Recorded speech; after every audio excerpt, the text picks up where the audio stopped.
Hello again. Today we're joined by Juliet Palmer and Anna Chatterton. They are the composer and librettist, respectively, of Stitch. And of course, we have our artistic director, Rena, here. And we're so excited. We're going to ask a few questions to Juliet and Anna and get a better idea of Stitch and how it was composed and their feelings on us doing it virtually for the first time ever. So welcome, Juliet. Welcome, Anna. It's nice to meet you. Nice to meet you too. Yeah, hi Tracy. Hello, Rena. Hello. Good to see you again. Yeah, good to see you too. So the first question is kind of the obvious one. What was your inspiration for writing Stitch? How did it come about? I will jump in here. So we sort of started the process quite a while ago, 2006, and I have a great grandmother, or had a great grandmother who was a tailor in a very small town in New Zealand, and she was very accomplished. I mean, she sewed for a living, but she also sewed for the local music, theater, drama kind of productions, and she choreographed them as well. Anyway, so I was really interested in sewing, and it turns out my great grandfather on the other side was also a tailor. As is the case with many people who arrive in a country as immigrants, sewing is a very portable skill. And so you see that in different kind of immigration stories. People come and they come to a new place and they sew to support their family. So started digging into that history, which is also a history of well, there's a mythological history to spinning and sewing and weaving, but there's also the roots of the labor movement are in the garment industry. So yes, there's a lot to experiment with and explore. And at the same time, we were invited into a residency with my company, Urban Vessel, to Toronto's theatre centre. And so we were in residence for 2 years, is that right? Yeah, 2 years. Yeah. And the whole point of that is to bring artists into a physical space, which is so different from what you're doing now, with physical objects and moving around to do things that you can't do just sitting at home writing words or writing music or whatever it is you do. So it's very much a hands-on collective collaboration. That's how it began. Yeah. Awesome. Anna, what was the process like for writing the piece? Did you write the lyrics first and then pass them over to Juliet, or was it a collaboration between both of you? It was definitely a big collaboration. Like as Juliet talked about, the fact that we were in the studio, we were in there with singers. We had an architect with us. We had a set designer with us at some point. Am I missing other people that we collaborated with? A dancer? Did we ever have a dancer at any point, Juliet? Yeah, we had Marie-José Chatier was a choreographer. Yeah. Yeah, so we had lots of different artists that we were working with. And so we truly played in the most literal sense of the word in the studio for like, definitely a year. And so, we had huge swaths of fabric and we had the sewing machines that we played with and sewed. And so all of that collaboration and physical experimentation and play informed the text and informed how I wrote and informed the narrative. Yeah. And so, I was asking Juliet, because usually Juliet, we do work like words first, then you set my words to music. But Juliet, I was like, we did that, right? She was like, yeah, but the rhythm of the sewing machines, like it's true, the rhythm of the sewing machines really informed how I wrote it. Yeah. And then I guess I gave the words to you and you set them to music. Yeah, but it was very on the fly and it was chunks of text and then well, let's come back and we'll try and sing it. And, it was a very fluid process. Yeah, it was not like I wrote, then I went away and wrote the libretto and then brought it back. No. Yeah. And we had other things like, oh my God, let's see, can we get like a huge loop of fabric and sew it through one machine so it just goes round and round, and that's like, spend a whole day trying to do that. So Oh yeah, we did lots of things. I think we even took our clothes off at some point. I'm sure we did. Yeah. We were like being rolled up in this enormous bolt of cloth. And then we had like shadow play projections, and yeah, lots of ripping of fabric and cutting of fabric, which found its way into the final version of the piece. Yeah. I don't know what you guys are doing. I don't even know if you have sewing machines in you. Well, should I tell you, or do you want to be surprised? I don't know. Ooh, surprise is fun. How Yeah, nervous we am were I? in a physical theater, so like not just a rehearsal space, but an actual theater. And so it kind of makes it like it makes you want to, make beautiful images all the time and like do it all at once rather than, yeah, just having it be sketches. I mean, they were sketches, but we were, it was really 3D in terms of all the elements that we were inspired to have happen. Mm. And then there was the strange sort of twist of fate, shall we say, where the space that it premiered in was a gallery, sort of like a block or so away, and it turned out that actually had a sweatshop in the basement. Oh my God. And had been like garment little factory. So it's just very strange. Wait, Yeah. previously, or it was still being used as a I think there was a little bit of undercover sewing going on in the basement, wasn't there? We didn't have access to that, but Yeah, but we saw people. Interesting. yeah, Yeah, Wow. Yeah. like very small scale. yeah, but What kind a- of exactly right. What an interesting connection to the piece, though, did that inform a lot of how you wrote the piece then after you found that out? Oh no, We were already there. Yeah, no. just confirmed it. Yeah, exactly. Yeah. Well, I think the fluidity and the playfulness really comes through in the script. There's a lot of coded language in the script that has to do with sewing terms, and there's a lot of improvisation that you ask of the performers. How were you hoping that affects the piece? What are you hoping that the audience takes away from those two elements in the text?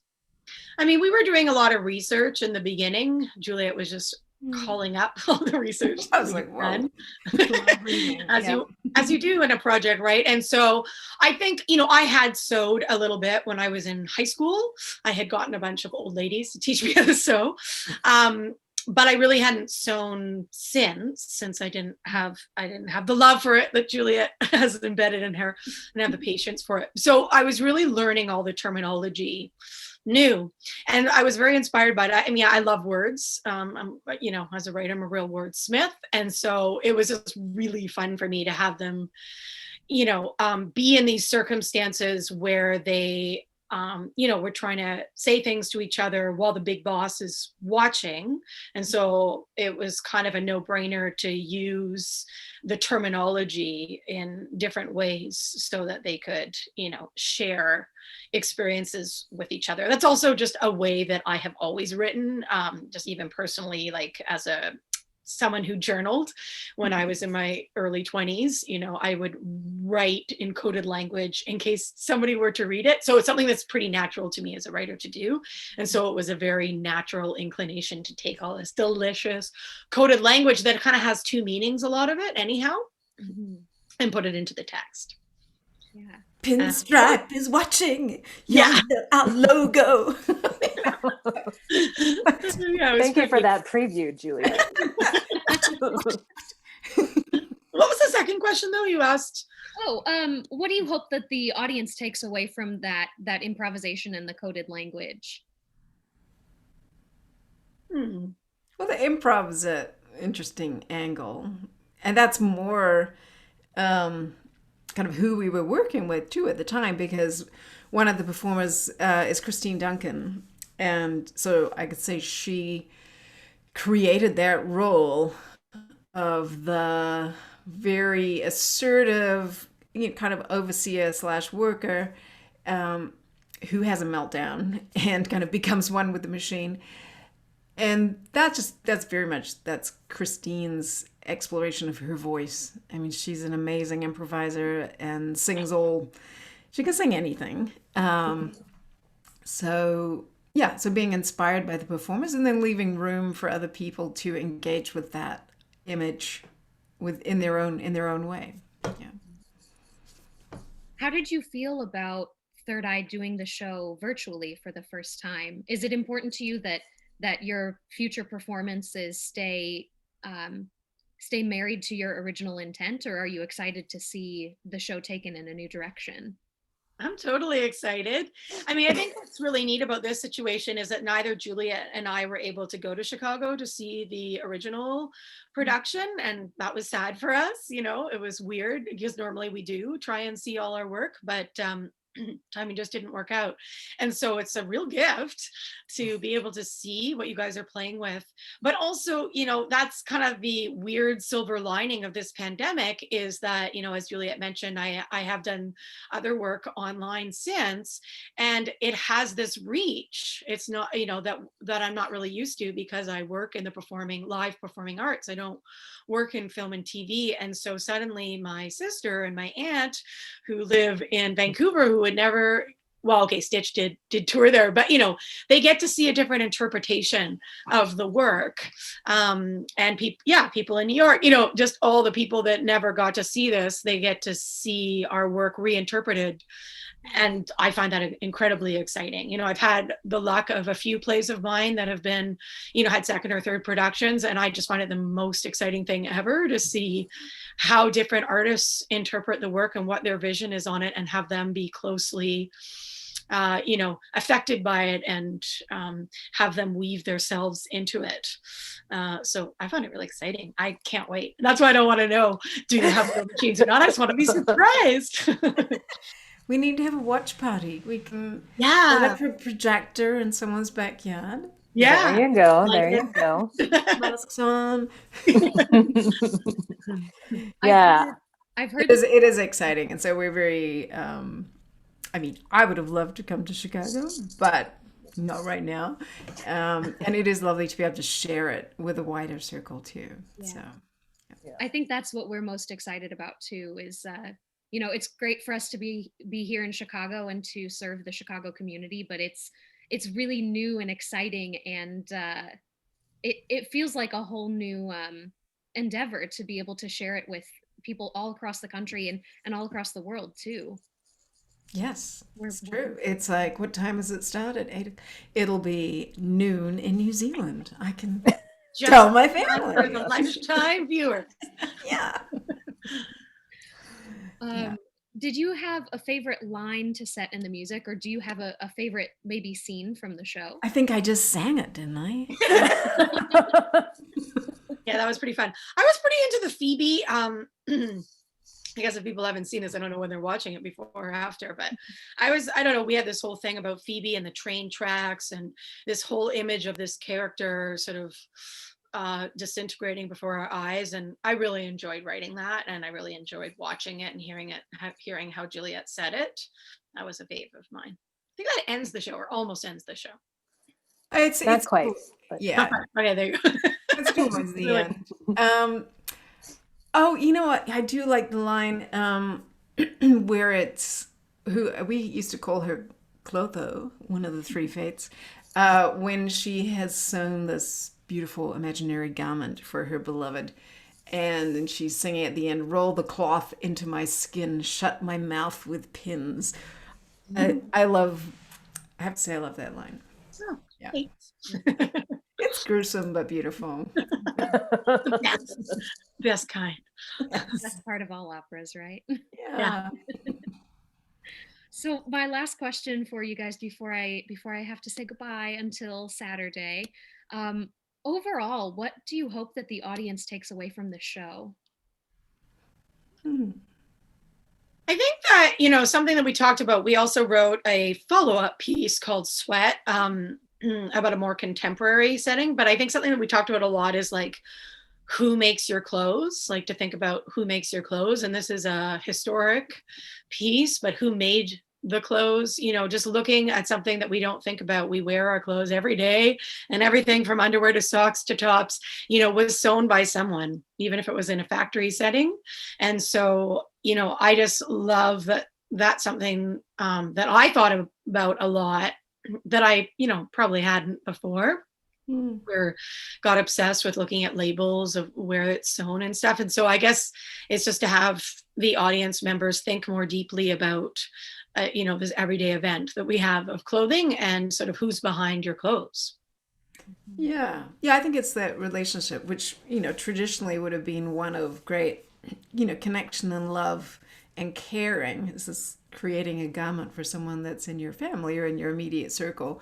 And then that, through industrialization became much more about, it was more commodified and compartmentalized and, just a kind of disassociated relationship, which is harmful for the workers and for the environment and, for people who, like you read about people buying clothes to wear them once on Instagram and then throwing them out. So, I mean, I think it's not, when we did this piece in 2008, it wasn't so like in the the general public's consciousness. I think it is much more now.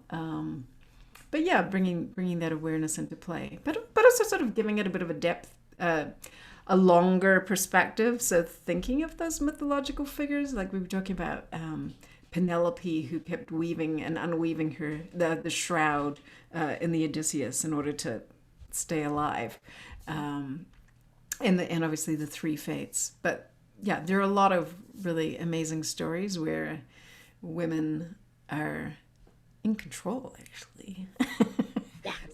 So that's kind of cool to see, and women were really key in the beginnings of the labor movement. So yeah, One of my favorite Greek myths that this show reminds me of is the myth of Arachne, where she has a competition with Athena, right?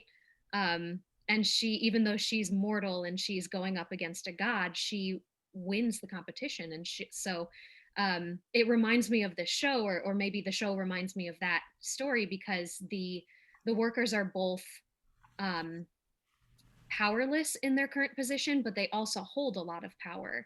And I think that's what's really beautiful about the show. And at least as an audience member, that's what it spoke to me of.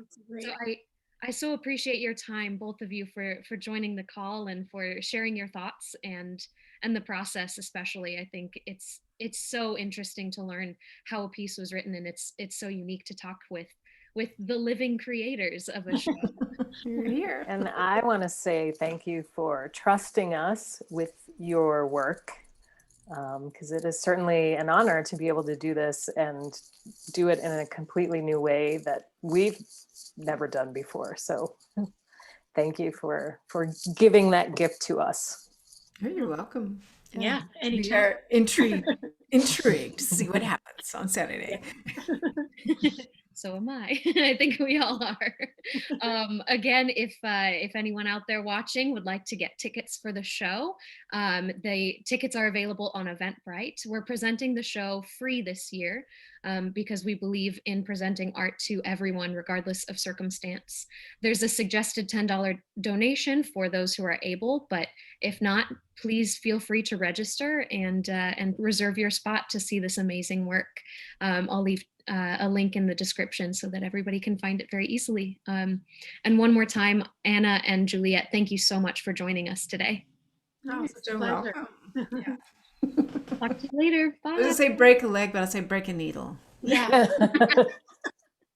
There's no needles in the show, but Okay. for safety reasons. Actually, we didn't have them either. We did.